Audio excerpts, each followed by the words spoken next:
Retirement felt different than Michael had imagined. The silence that once promised peace now felt heavy, almost suffocating.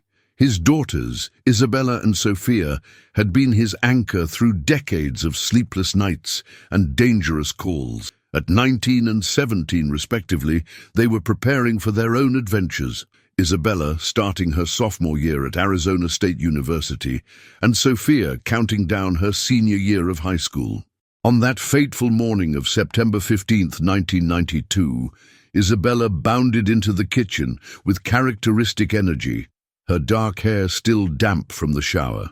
She wrapped her arms around her father's broad shoulders and announced her plan. "Papa, Sophia and I want to take a hiking trip to celebrate your retirement. We found this amazing trail system near the border. It's supposed to have incredible views." Sophia appeared moments later, quieter than her sister but equally determined. Her voice carried weight beyond her 17 years as she spoke about doing something special before everything changed with their father's retirement. Michael felt the familiar flutter of protective instinct that had kept him alert during countless emergency calls. The desert near the Arizona-Mexico border was unforgiving territory, filled with hidden dangers that even experienced hikers sometimes underestimated. Flash floods could turn dry washes into raging torrents within minutes, and the remote terrain offered little margin for error. The debate continued through breakfast, with maps spread across the kitchen table as the girls outlined their proposed route. They planned to hike a section of the Arizona Trail system, camping overnight before returning home the following evening.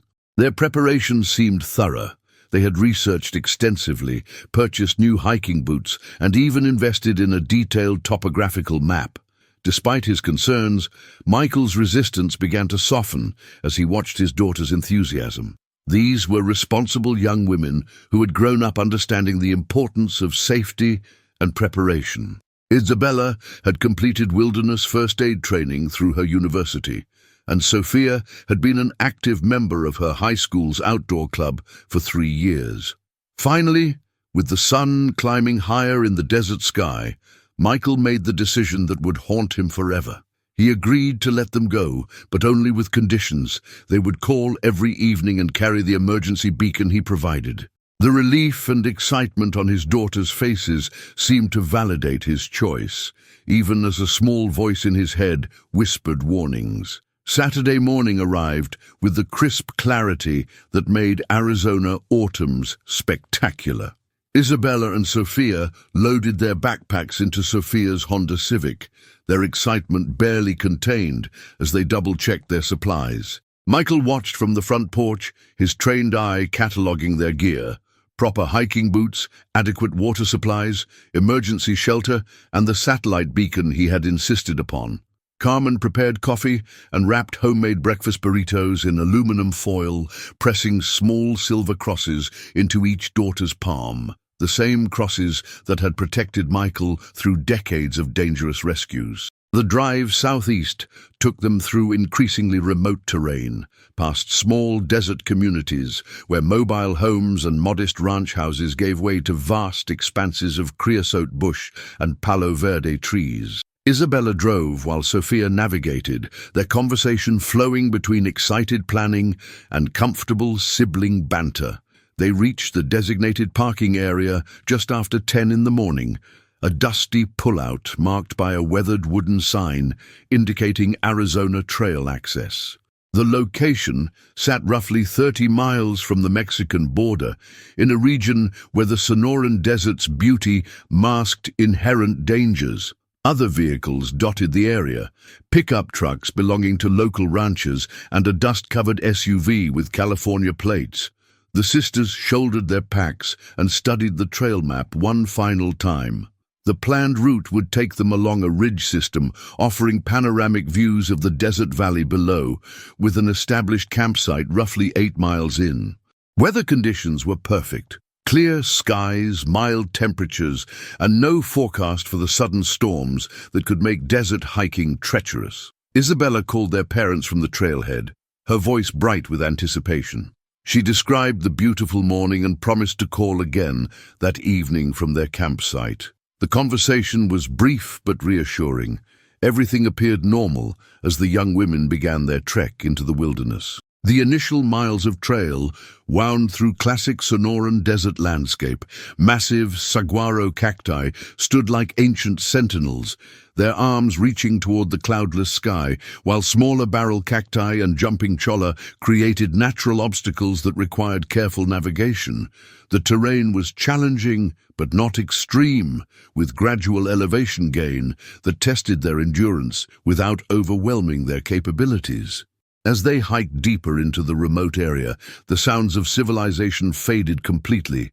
No distant highway noise, no aircraft overhead, just the whisper of wind through desert vegetation and the occasional call of a hawk circling overhead. For two young women accustomed to Phoenix's urban environment, the profound silence was both exhilarating and slightly unnerving. By mid-afternoon, they had covered approximately 6 miles and were making good time toward their intended campsite. The trail was well marked, their water supplies adequate, and their spirits remained high. Isabella documented their progress with photographs, capturing Sophia's triumphant poses against the dramatic desert backdrop. But somewhere in those vast, empty miles, something went terribly wrong. The exact moment when their routine hiking adventure transformed into something sinister remains unknown. What is certain is that Isabella and Sofia Rodriguez would never complete their planned route, never make their promised evening phone call, and never return to the dusty parking area where their car would sit abandoned under the merciless desert sun. Sunday evening arrived without the promised phone call that Michael Rodriguez had been anticipating all day. He sat in his living room, the emergency beacon's base station silent on the coffee table beside him.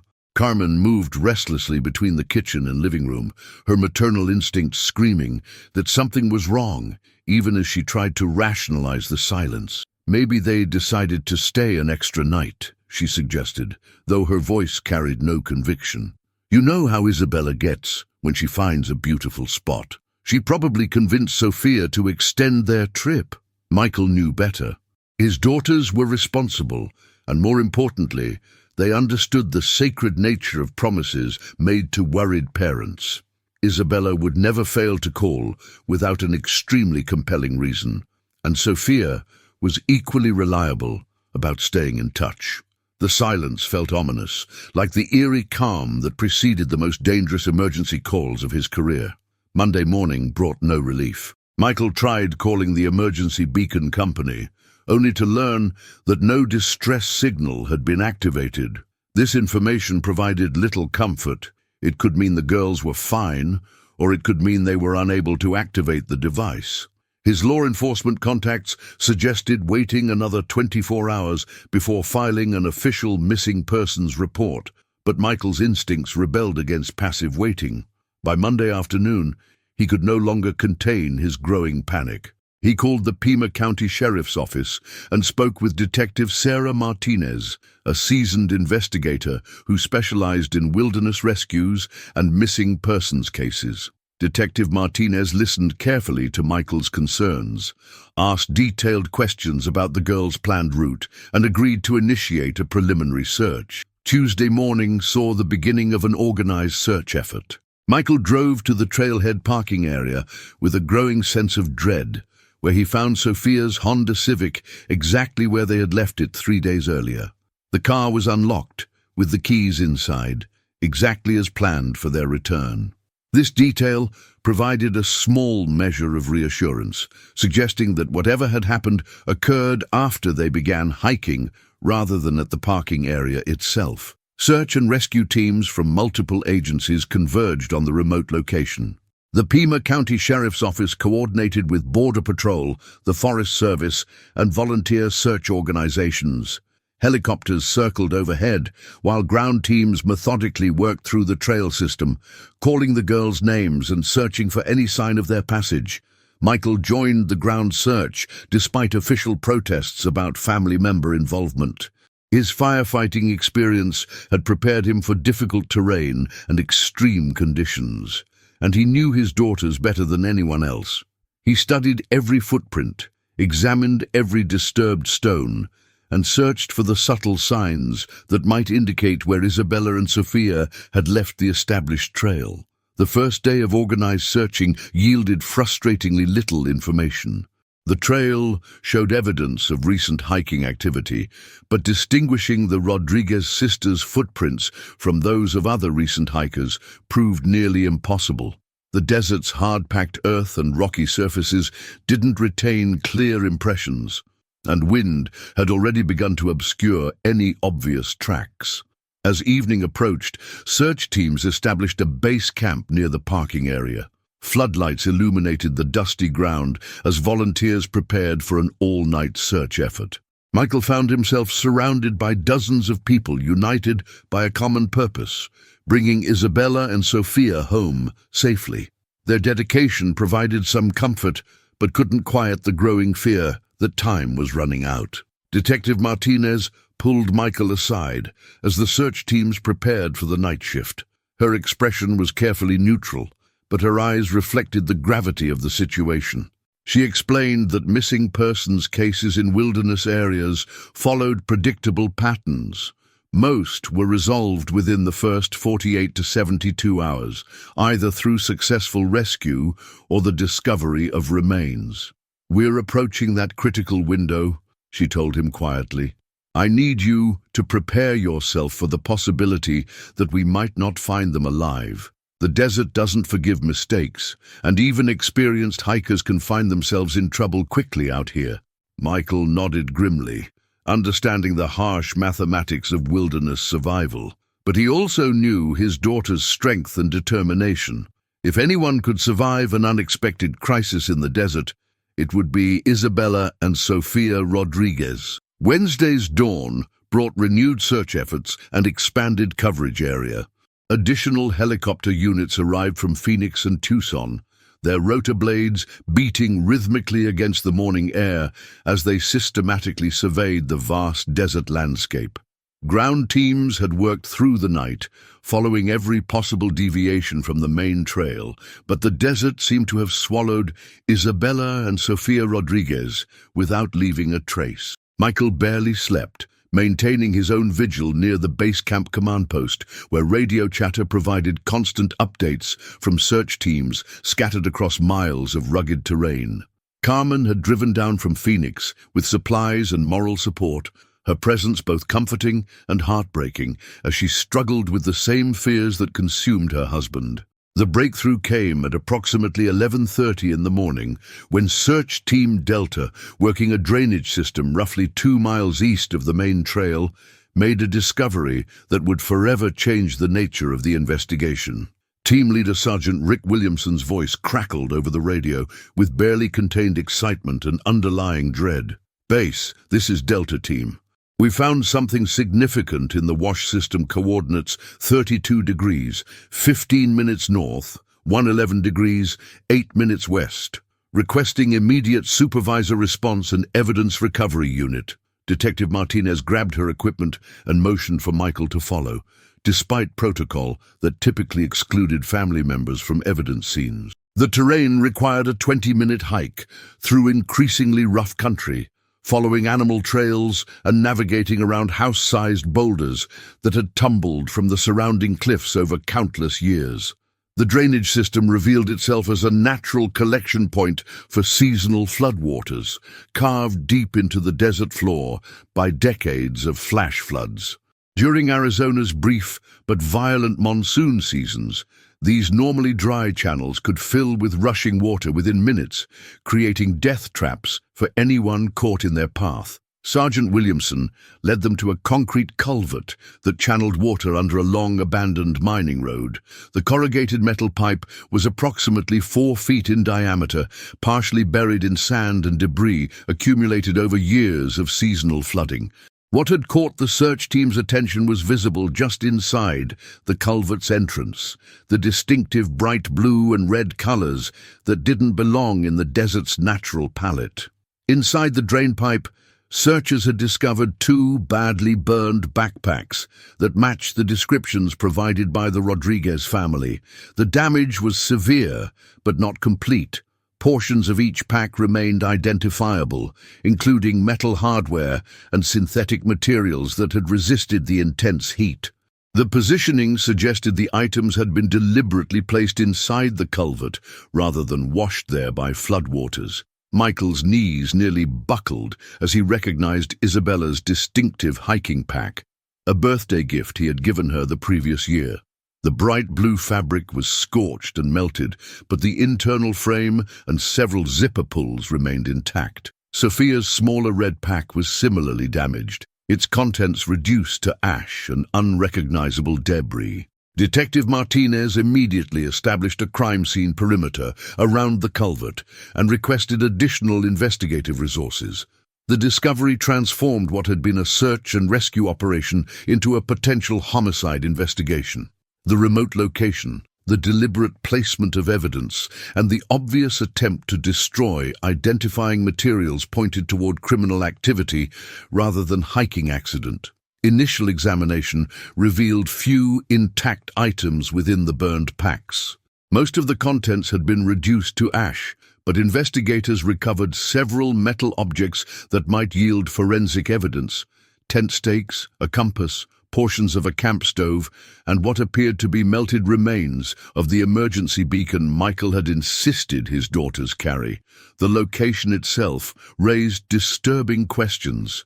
The culvert sat more than 2 miles from the established hiking trail, in terrain that would be difficult to reach even for experienced desert travelers.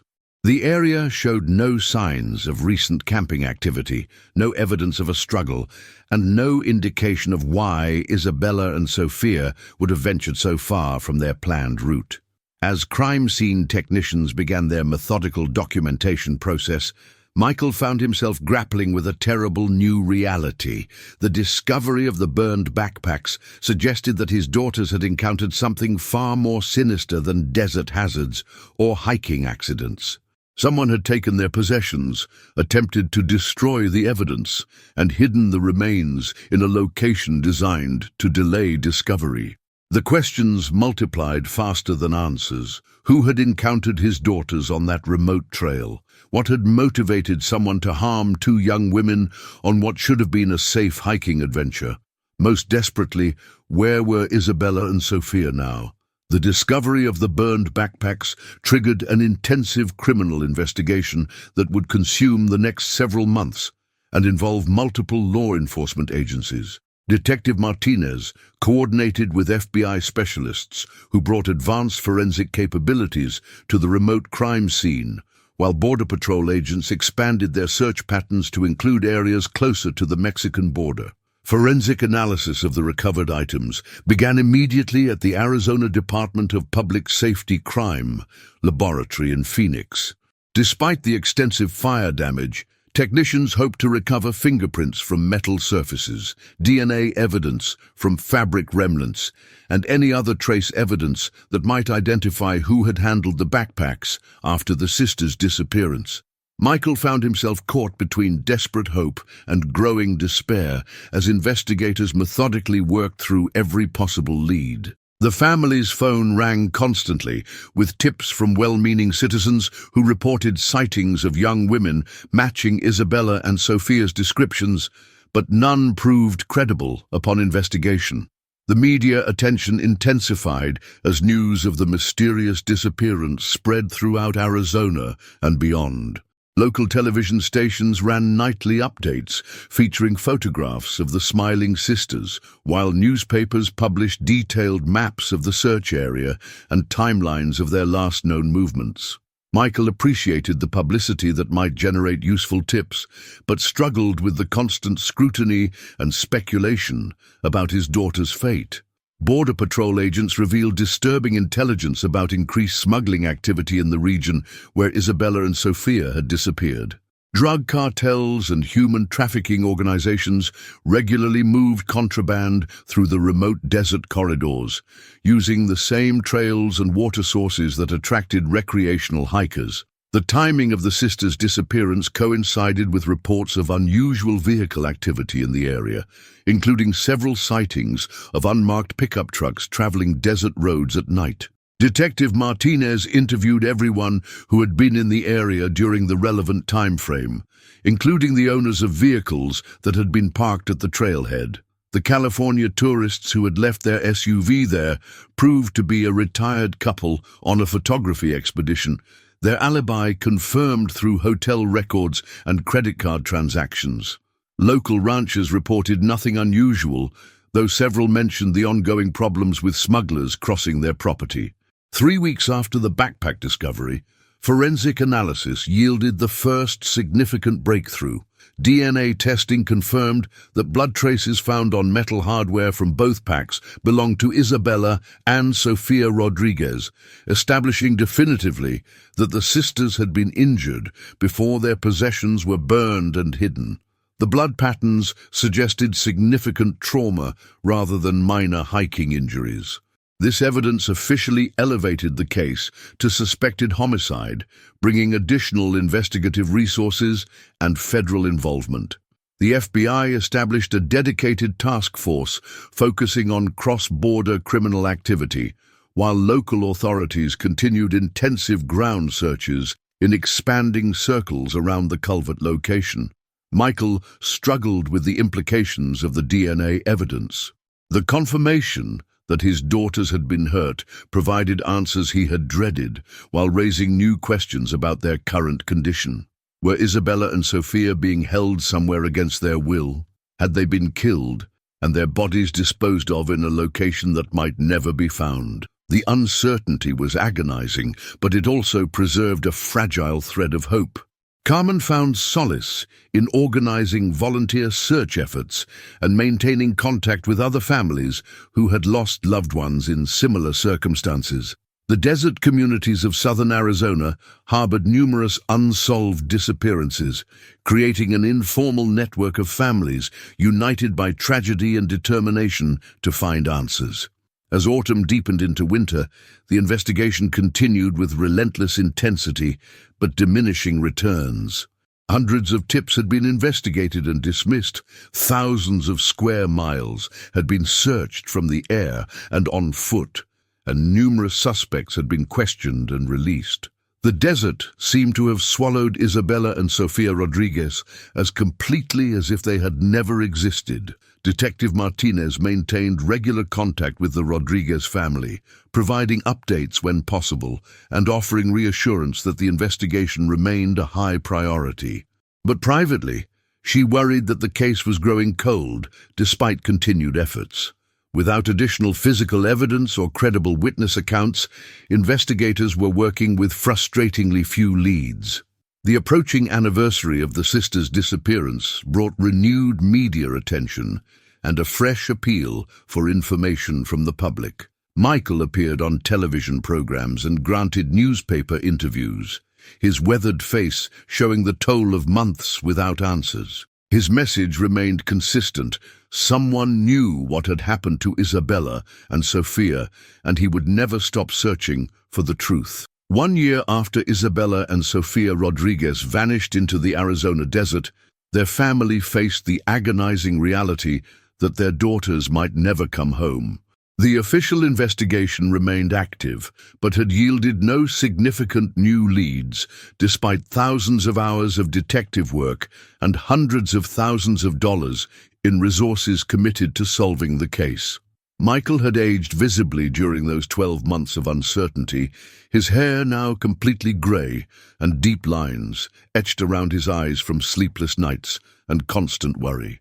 Carmen channeled her grief into advocacy work, establishing a foundation to support families of missing persons and lobbying for improved coordination between law enforcement agencies in cross-border cases. The burned backpacks remained the only confirmed physical evidence of what had befallen the sisters after they left the trailhead that Saturday morning.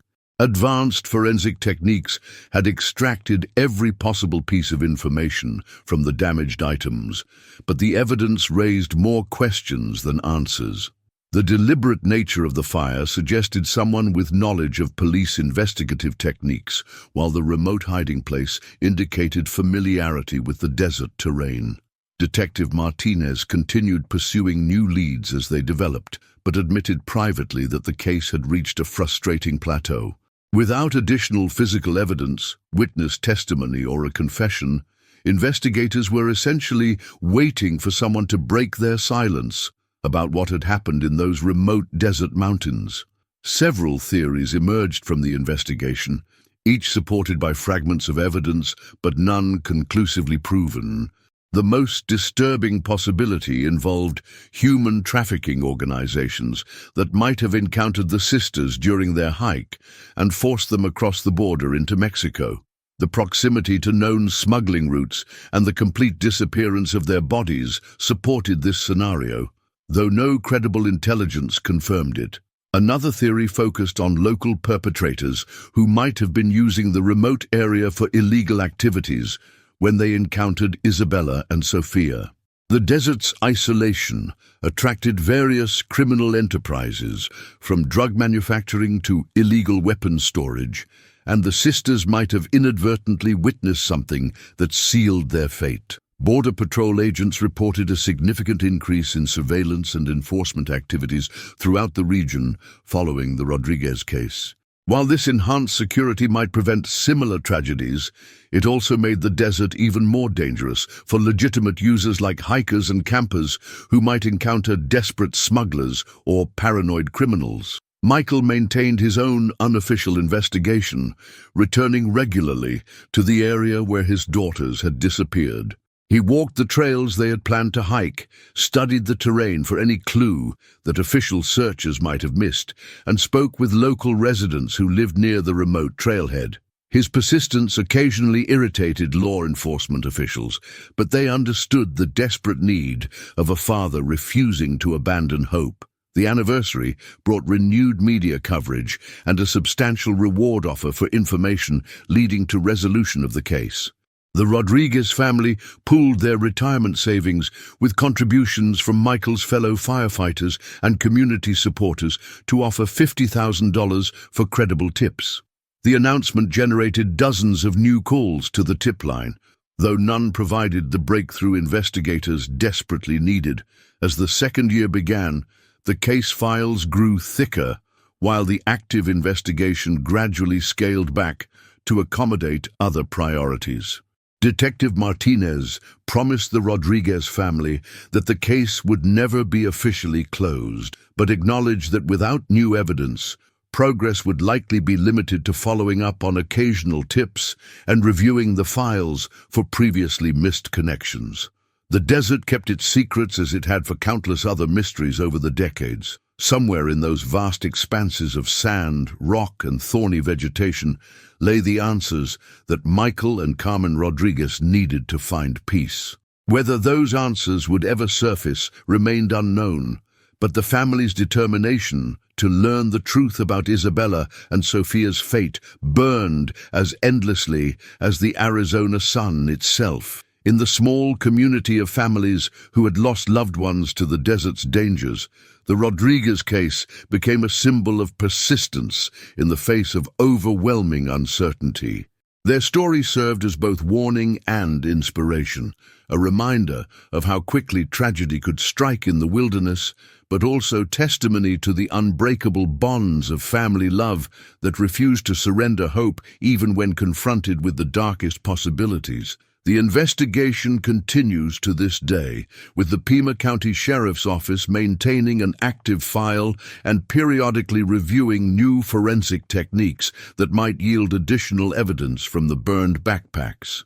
Somewhere in the Arizona desert, the truth about what happened to Isabella and Sofia Rodriguez waits to be discovered, a mystery that has haunted investigators, family, and community for more than 3 decades.